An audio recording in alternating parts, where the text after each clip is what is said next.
तो हम पढ़ रहे थे कंट्रोल एंड कोऑर्डिनेशन। अब उसी को कंटिन्यू करते हुए आज हम पढ़ेंगे ट्रॉपिक मूवमेंट इन प्लांट्स, यानी प्लांट्स के अंदर जो मूवमेंट होते हैं। तो जो ट्रॉपिक मूवमेंट होते हैं ये डायरेक्शनल मूवमेंट होते हैं, यानी डायरेक्शन पे डिपेंड करेंगे। जिधर से स्टिमुलस आएगा उधर के तरफ ही मूवमेंट होगा। अब स्टिमुलस क्या होता है? कोई भी एक्सटर्नल फैक्टर जो मूवमेंट कराए उसी को कहते हैं स्टिमुलस। तो प्लांट्स के अंदर कई टाइप के ट्रॉपिक मूवमेंट पाए जाते हैं। अब इसमें जो फर्स्ट है वो है फोटोट्रॉपिज्म। फोटो मतलब होता है लाइट और ट्रॉपिज्म मतलब मूवमेंट, यानी जब स्टिमुलस लाइट होगा तो क्या होगा? फोटोट्रॉपिज्म देखने को मिलेगा।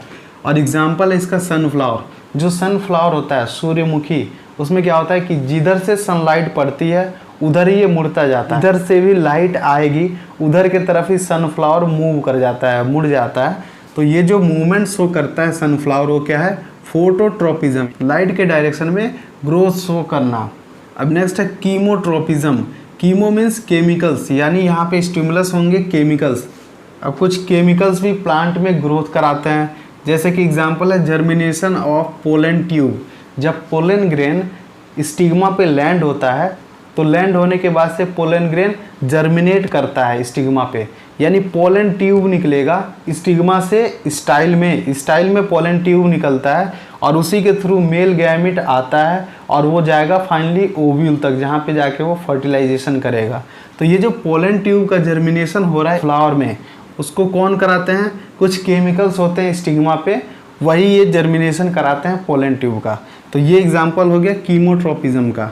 अब नेक्स्ट है जियोट्रॉपिज्म। यहाँ पे स्टिमुलस क्या होगा? ग्रेविटी जो नीचे की तरफ खींचेगा किसी भी चीज़ को। तो ये दो तरह का होता है, एक पॉजिटिव जियोट्रॉपिज्म और एक निगेटिव जियोट्रॉपिज्म। अब पॉजिटिव जियोट्रॉपिज्म की बात करें तो प्लांट में जो रूट होते हैं उनको क्या होता है? नीचे खींचती है ग्रेविटी, जिसकी वजह से रूट का ग्रोथ नीचे की तरफ होता है। तो ये पॉजिटिव जियोट्रॉपिज्म हो गया। अब दूसरा है सूट का ग्रोथ, और ये निगेटिव जियोट्रॉपिज्म शो करता है। कैसे? क्योंकि ग्रेविटी नीचे से लग रही है पर सूट का ग्रोथ तो ऊपर होता है, तो ये अपोजिट हो गया। तो इसीलिए इसको बोलते हैं निगेटिव जियोट्रॉपिज्म, सूट का ग्रोथ। अब नेक्स्ट ट्रॉपिक मूवमेंट है हाइड्रोट्रॉपिज्म, यानी यहाँ पे स्टिमुलस क्या होगा? वाटर होगा, वाटर के प्रेजेंस में ग्रोथ होगा। तो कुछ प्लांट्स होते हैं जैसे कि टोमेटो हो गया, रेडिश हो गया, इनको जिधर से वाटर मिलेगा उधर ही ये ग्रो करेंगे, वाटर के डायरेक्शन में ये ग्रो करते हैं। और लास्ट है थिग्मोट्रॉपिज्म। थिग्मो का मतलब होता है टच, यानी यहाँ पे स्टिमुलस होगा टच। जैसे कि जो टेंड्रिल्स होते हैं स्वीट पी का जो मटर होता है, उसके जो टेंड्रिल्स होते हैं वो टच करने पे वो मूव करते हैं, मूवमेंट शो करते हैं। और वीनस फ्लाई ट्रैप हो गया, ये एक इंसेक्टिवोरस प्लांट है। जैसे ही कोई इंसेक्ट इन पे आके बैठता है ये ऐसे ओपन रहते हैं, जैसे ही कोई इंसेक्ट आएगा ये तुरंत उसको अंदर कर लेंगे, कैच कर लेंगे, अंदर पकड़ लेंगे, एनगल्फ कर लेंगे। तो इंसेक्ट को ये अंदर इनगल्फ कर लेते हैं, इसी वजह से ये क्या है? इंसेक्टिवोरस प्लांट्स है। तो ये था ट्रॉपिक मूवमेंट, जो कि डायरेक्शनल मूवमेंट होता है प्लांट के अंदर। अब एक होता है नेस्टिक मूवमेंट, और नेस्टिक मूवमेंट नॉन डायरेक्शनल होता है, वो डायरेक्शन पे डिपेंड नहीं करता है। वो भी दो तरह का होता है, फोटोनेस्टिक और थिग्मोनेस्टिक। अगर फोटोनेस्टिक की बात करें तो एग्जाम्पल है 12 o'clock प्लांट। एक प्लांट होता है जिसे रात रानी भी बोलते हैं। वो क्या होता है कि रात में 12 बजे वो खिलता है और सुबह होते होते वो गिर जाता है। तो जब लाइट नहीं है उस टाइम पे ये खिल रहा है, यानी लाइट पे डिपेंड है, ये डायरेक्शन पे डिपेंड नहीं है। तो रात में ये खिलेगा और सुबह तक गिर जाएगा।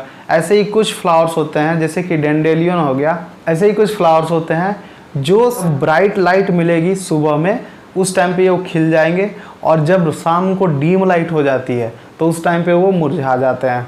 तो ये लाइट पे डिपेंड करते हैं, ना कि उसके डायरेक्शन पे।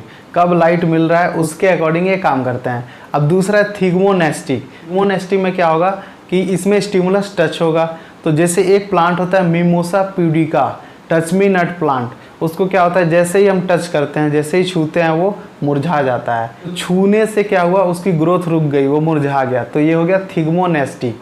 तो नेस्टिक मूवमेंट दो तरह के हुए, फोटोनेस्टी और थिग्मोनेस्टी। और ये नॉन डायरेक्शनल मूवमेंट है, ये कहीं भी डायरेक्शन पे डिपेंड नहीं करते हैं। अगर टच मी नट प्लांट को हम कहीं से भी छू दें, किसी भी डायरेक्शन से छुए तो वो मुरझा जाएगा, वो डायरेक्शन पे डिपेंड नहीं करता है। तो ये थे मूवमेंट्स इन प्लांट, जिसमें हमने दो चीज़ें पढ़ी, एक तो ट्रॉपिक मूवमेंट जो डायरेक्शनल मूवमेंट है, और दूसरा नेस्टिक मूवमेंट जो कि डायरेक्शन पे डिपेंड नहीं करते हैं। तो अगर आपको ये लेक्चर समझ में आया हो तो लाइक करें। Thank you.